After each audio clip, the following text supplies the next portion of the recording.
I had a chance to chat with some of the Australian firefighters working on the Cougar Creek Fire. Here they are. My name is Adam Wicks. I'm Line Safety Officer in Division Alpha at the Cougar Creek Fire. Andrew Surety, I'm the Safety Officer on Charlie Division.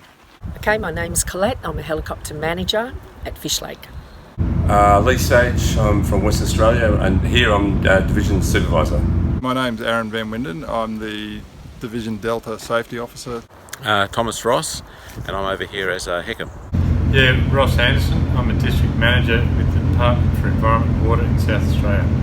Matt Duncan, Heckham at Fish Lake. My name's Tim Cassar, and title was Safety Officer. Tell us about the differences when working on wildfires between here and Australia. We use engines a lot more. We don't use the hand crews as much as you guys do. Like, we work from our trucks. We don't do a lot of the hand crew type stuff, like lugging hand tools. There's a bit of snow in the distance. Definitely don't have that home. I'd say the biggest difference between how we do it and you do it is you go much more direct than we do. And having the briefings warning us about bears and cougars, a lot different to Australia. Probably the main difference is really around terminology rather than actually what we do. It's about how we describe it to each other. Yeah, we all fire the same way. It's just how you arrange and order things a little bit different, that's all. And how you describe things a bit different.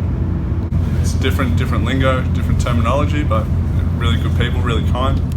What are some of the similarities between here and Australia? There's probably more similarities rather than there are differences. Very similar with the campaign fires here and the firefighting techniques that you use. The tactics are very similar. We're able to transfer our skills from what we do in Australia to our roles here. Oh, definitely everyone's attitude. Everyone's ready for a joke. Lots of snag trees, which we have at home as well, which we'll call hazard trees or stags. What are the most interesting things that you've seen while here in the United States? Most interesting thing is, I suppose, the countryside. So it's totally different to what we experience in Australia. When I went through the redwoods down in California, those trees are massive. Yeah, unbelievable. The very large air tankers, the VLATs, they're amazing. Like how big they are and how low they fly and all the retardant they drop. They were really interesting to see. The most interesting things I've found has been the wildlife. Oh, I'd have to say all your wildlife that we don't have back in Australia. Birds. And all the wildlife was amazing too. Deer. I was going for dinner and seeing the bear sign, that there was a bear in campsite. Bears, deers, elks, chipmunks, bighorn sheep. One of the things I have noticed is with the squirrels, we call them squirrels at home, but around here everyone's calling them timber tigers. Can you give us a little lesson on Australian terminology? Oh, we say g'day, how you going? Or how they hanging? Probably bloke is, for Australian, and Sheila for woman. I get along great with the crews. They're all, a bunch of fellas, as we say back in Australia, although that means chainsaw operators over here. Okay, well you guys say porta potty, I think it is. Back home it's a dunny can. Well, we were talking about the dunny, which is our slang term for a toilet. When you want to shift a bulldozer or an excavator at home, we put it on a float, but here it's called a lowboy. Well, we call our money different things, like a tanner is a 10, a pineapple is a 50. It's based on their colours. A lobster is a 20 because it's bright orange. Ute is a pickup truck. So you have a cooler where you have your drinks and sandwiches and things like that. In Australia we call it an esky.